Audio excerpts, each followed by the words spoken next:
So can you tell me a little bit about like the vibe check on the rebuild right now? Are you seeing a core forming or we still laying the bricks? Like how long do you think it'll take until the Blackhawks are in contention? Well, I really believe in the back end. I think Spencer Knight's legit. That's like another guy I got to know. I got to know him through Joel Quenneville. So I played in that New England Prep League, and I played against Jonathan Quick in high school. He was kind Oh of my God.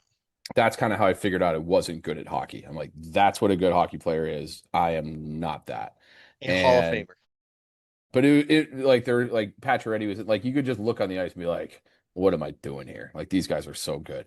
And but I played in this golf thing a few years ago with Quenville and Spencer Knight's coach from Avon was there, and we were chatting. This was, I think it might have been a couple of years after he was drafted, and he's like, he's the most talented player I've ever had, and he's had Jonathan Quick, Nick Bonino, Atkinson. Like he's had a never-ending list of NHL like good names that everybody knows, and he's like Spencer Knight's by far the most talented we've ever had. So I think we've got the right goalie. I love Renzel. I like Vlasic a lot. I thought he took a little bit of a step back this year, but whatever. I think he's a bona fide top four guy, more of a shutdown guy. I wish his B game was maybe a little bit more physical. But and I feel like there's a contingent of people on Blackhawks Twitter who don't like Levshunov. I really like Levshunov. I think to me, he looks like a Charlie McAvoy, maybe not quite that good, but similar stylistically. And I like Del Mastro. I like Kaiser. I'm not really Korchinski. I just look at Korchinski and I see Eric Gustafsson, and it makes me angry. And because I hated Eric Gustafsson. So maybe Korch will develop too. But so I think the back end is going to be really good, really solid. Like that'll be the strength of the team. Up front, I think they got a lot of work to do still. They don't really have, and I like Nazar and I like Bedard. Like I like people think I hate Bedard. I don't hate Bedard. Mhm. I just don't think he's not what we were sold, and I don't think he's a center. And there are some things that you hear, and there are some aspects of his game where I'm just like, tighten it up and stop making the same mistakes over and over and over and over. So, but it's like if Nazar and Bedard are not centers, and I don't think they are, and it's like they can play center on a team that doesn't win the cup. But if you look at who wins the cup every single year, they got big, physical, two-way, really good players down the middle, and that has been the case my entire life. Like Ryan Whitney had a quote a few years ago where he's just like, the game is still the game. And they always talk about, oh, we're going to have, it's more speed, it's more skill. And that is all true. But there's a reason the Panthers have been dominating the last three finals in a row, and Vegas won it, and St. Louis won it. And, there is a formula to this. And it feels like the Hawks have not really adhered to, to, to this point with that Mhm. formula. So, and maybe Sasha Bover is a part of that. Maybe Mason West becomes a part of that. But and Frondell, but those are a little bit bigger boys. We the other kid they took, the Czech kid, who's a big, Boslov.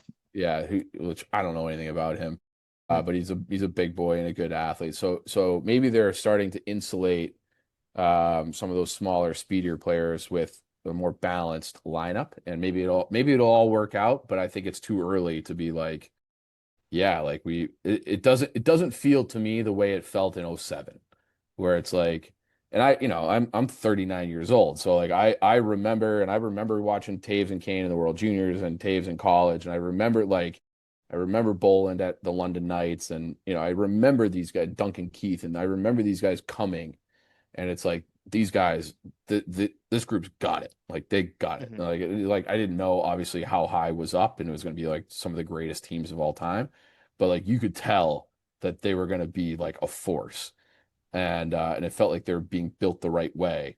I'm not as convinced with this rebuild. I think they'll eventually be a playoff team.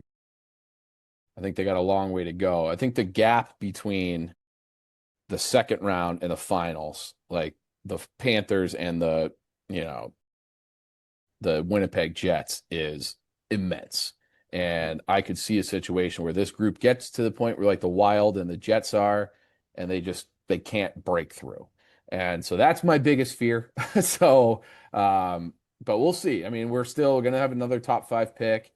And they're going to have some money, and hopefully they're able to start, using these assets and prospects. And not everybody can play here, so can you package a few and get a real player? And like what happens with Brady Tkachuk? Is he going to re-sign there? Could he be a guy that comes here? So that's really the type of guy that they need. So maybe, I'm not like that's never going to happen, but it does feel like we have the vibes are not as high as I would like, I guess. So one of the questions that I always ask is, do you think Bedard will win a Stanley Cup with the Blackhawks? And I always get a bunch of different answers, but what is your opinion on this? I think he could. I think he could. Like Bedard's super talented, obviously, but he's got to clean up his game. He's got to be, he's got to turn the puck over less. He's got to be better on the wall. I think he needs to shoot the puck a little bit more because when he was coming out, it's like this guy's got like one of the best little snapshots there is, and he doesn't really seem like he uses it as much as I would like. So Hmm. I hope that he's a little bit more maybe assertive, and he does that curl and drag little snapshot, which is great. But I feel like guys have, there's a book on him, so he's not scoring from range. He doesn't get in tight enough. So I hope he adds more to his, bag of tricks and adds more to his locker and Yeah. becomes like a more diverse uh, point producer than what we've seen. And I don't necessarily buy this. Like, there's some truth to it, but a lot where it's like he doesn't have anybody to play with. And it's like I just don't agree with that. Like Ryan Donato scored 30. Like he scored 30 goals. Teravainen, he's not a superstar. He's a very good hockey player. Like he's had some guys and Frank, Nazar, they played together a little bit. So it's not like it's completely devoid of NHL players, especially last year. Like Mikheyev is a very effective forechecker. Like they have some quality players. They just don't have like the high end guys. And so I think he can win a cup, but I have a hard time envisioning Gary Bettman or whoever the commissioner is at that point handing the cup to Bedard being the captain. It's almost like Hmm. he's going to have to be like a complimentary star as opposed to like, you know, Taves, Barkov. Like he's just not that kind of a guy. What rivalry are you itching to see come back with real juice? Like Detroit, St. Louis, someone new? What do you think? Um, I love the original six. So I hate that Detroit got like I understand why they're in the Eastern, like they should be in the Eastern Conference, but I almost feel like we should too. So when there's all this talk of expansion, I'm always rooting for teams to be in the West. So give Portland a team, give Arizona another team. And then just so the balance, you have to like push Chicago to the Eastern Conference because it's like those late games. I hate those late games. And then I hate being on this like original six island where it's like you play Detroit, you play all the original six teams at home once. So I'd love it if the Detroit thing became a thing. Because that 2013, I was at that game seven. That's the best sporting event of my life. And I've been lucky to go to like a lot of great games. That's number one. So I'd like Detroit, but it's like I love it when the rivalries are more organic. Like those Vancouver things, they played in the playoffs a bunch, and that just like those teams just like organically hated each other in that, 9, 10, 11 run. And so I hope there's just good organic hate. We need more hate in sports and more violence. So I Yeah. hope that becomes a thing. And where it comes from, I don't really care, but I would love to hate anybody. I don't really hate anybody. The only team I hate right now is the Blackhawks. So, um, Yeah. I would love to have like a big game where it's like, oh, we got these guys coming. Like I remember what happened last time. Like, let's go. And we haven't had that feeling in a long time now. So probably since Anaheim in 15, St. Louis maybe in 16 where they lost, but it was like that. I don't know. I don't like St. Louis, but it never burned as hot as the Vancouver one. Like that Vancouver one or the Kings or the Yeah. Ducks, like those were wars and those were awesome. Yeah, I mean, just imagine the platforms because look at what your podcast is doing. Like we're in, or the Blackhawks are in a serious rebuild, and we haven't even touched the playoffs. Just imagine how much the fandom just increases. You see with the Cubs, there would just be an absurd amount of fans that check things out, check new media and all that stuff. So I wanted to touch on like Patrick Kane a little bit because he was Hmm. 21 years old when he scored that game winner for the Stanley Cup playoffs. Like Yeah. that's generational. Just what he was able to do to elevate his game. Can you talk to me a little bit about like Patrick Kane? And I'm going to link your video in the description with him because that's really exciting. But have you Great. ever Thank you. been able to talk about him, or have you ever been able to talk to him, or is this the first time you're having him on your podcast? This is the first, he doesn't really do media. So this is Yeah. like the first time he's never done chicklets. He's never done like he does like he'll get answer a question in his locker after a game, but he doesn't really do media. So this was like his first real interview. Um, so I don't even think we talked about that 10, the game winning goal. I feel like that's been kind of talked about so much that we just talked about other stuff. But yeah, like the thing I love about Patrick Kane was that when the lights got bright, he was at his best. And it was always just like, and it was kind of that whole team too, where it's just like, oh, you're down 2-0 in a series, who cares? Like we know they're coming back. You're down 5-0 to Calgary. Game's not over. Okay. Like they literally had a game where they came back from 5-0 against Calgary, I think in like 2009. So it's just like they could just do it. And Kane did talk about that a little bit, where he's just like, we asked about the fact that they would always go down in these series, and like their record, this is the wrong number, but it's directionally correct, where it was like in games 4 through 7 in that run, they were like 38-4. And it was just, so it's like, how do you Yeah, explain it? that's He's like, we were a little naive, but he's like, we just knew we were so good. And he's like, we knew that he's the best coach ever. And we always had an advantage behind the bench. He would always be able to pick the right matchup or get the right guy going or switch the lines around. And he had like a very specific example of that, from the 13 year where they won the cup and he was a Conn Smythe, where he was struggling and Joel mixed up the lines and got him going. And so I always loved that about Kane, how he was always great in the biggest moments, but I always loved how he always got better. He got better every single year, where he comes back and he's got, oh, like his backhand's unbelievable. Oh, his mhm. shot's better. And he's a little bit stronger. He's a little bit faster. And he worked. So I don't think he gets enough credit for his work ethic. And so I always loved that he was constantly improving his game and still does. Like we're talking off camera with him and he's talking about how he's on the ice still, like kind of almost every day. And he's working with his personal skills coach. He's just like, and he's very strict about diet and everything. He's like, I'm just focused on playing as long as I can. And he's still like, he's 36 years old. He's 37 years old. He's still awesome. So like, he's just I don't know. I really appreciate, he's got kind of that.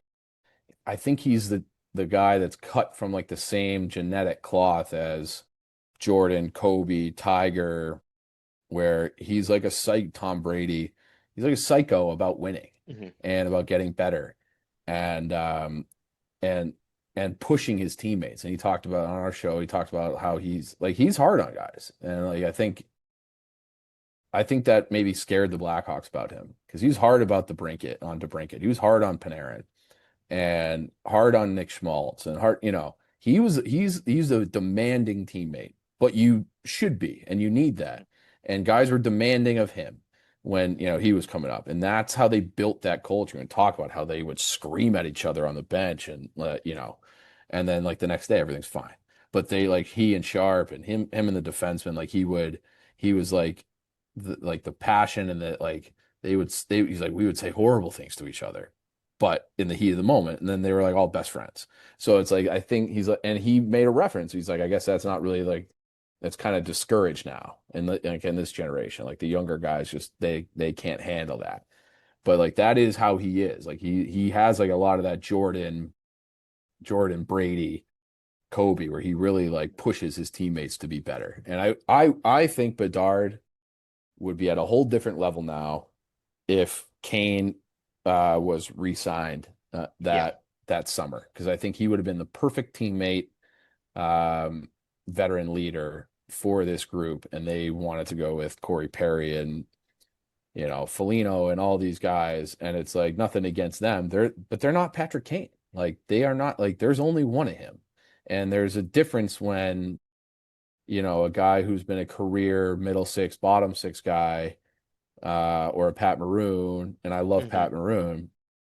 Now I hated him forever, but I like him now.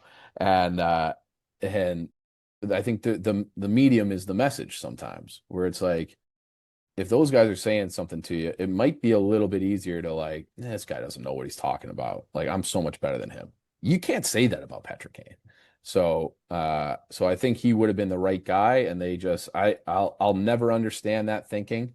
And I've asked that question to people a million Hmm. times, and I never get a good answer.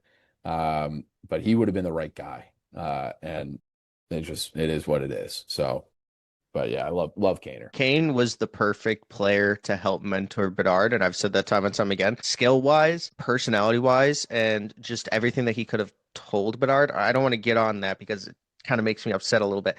But the most heartbreak I've ever experienced was when I woke up. I was leaving for college a couple days later, but I saw Panarin got traded, and the Kane Panarin chemistry that the Blackhawks fans were blessed with was like the greatest two-player chemistry we've ever had. Do you think the Mhm. Blackhawks are ever going to have that again? And maybe it's with McKenna and Bedard if we luck out. But do you think the Blackhawks will ever get a Kane and Panarin again? I think that type of like I called them soulmates, and I think that type of connection just doesn't really happen. Like you had Gretzky and Yari Curry in the 80s, like they had that. Korea and Solani had that. Kane and Panarin had that. So odds are that they will not have that. Like they'll never find that again because it's just so rare. So Adam Oates and Brett Hull, like there's just certain like guys where they just see the game the same way, the personalities jive. And so probably not is the answer. Like we're probably not going to get a Kane and Panarin. And you're right. That was the official nail in the coffin. And I like my parents were not living in Chicago at that time, but my dad had held on to the tickets and he would sell 90% of those tickets. And he was like, "Oh, what should I do?" I'm like, "Get rid of them. They're going to be bad now. Like they will like this is the end." That was a horrible trade. And I really like Connor Murphy, but Chalmerson still had 2, 3 good years left. Yeah. And it's like if you wanted to extend that run, they really messed it up the summer of 15. And then summer of 17, it was like that's the end. And then they drafted all those little defensemen in a row, and none of them were any good. And it was just like that was, and like there's a clip of me watching the draft on the Boquist draft and just being you could just look at guys sometimes and be like, yeah, I get that he can skate and he's got the big shot. Like that's not a number one defenseman. And you just took him eighth overall or whatever you want. And it's like that's not going to work. And now he's basically out of the league. And because the Blackhawks, they always thought they were smarter than everybody. We're going to reinvent the game. And we're going to have all these little, skilled puck moving defensemen. It's like that. The game is the game. So I think Kyle understands that. You see, like they got big mobile defensemen. And so I think that's a departure from the Stan era. So yeah, I don't think they'll ever have the soulmates again, but that doesn't mean they can't be really, really good.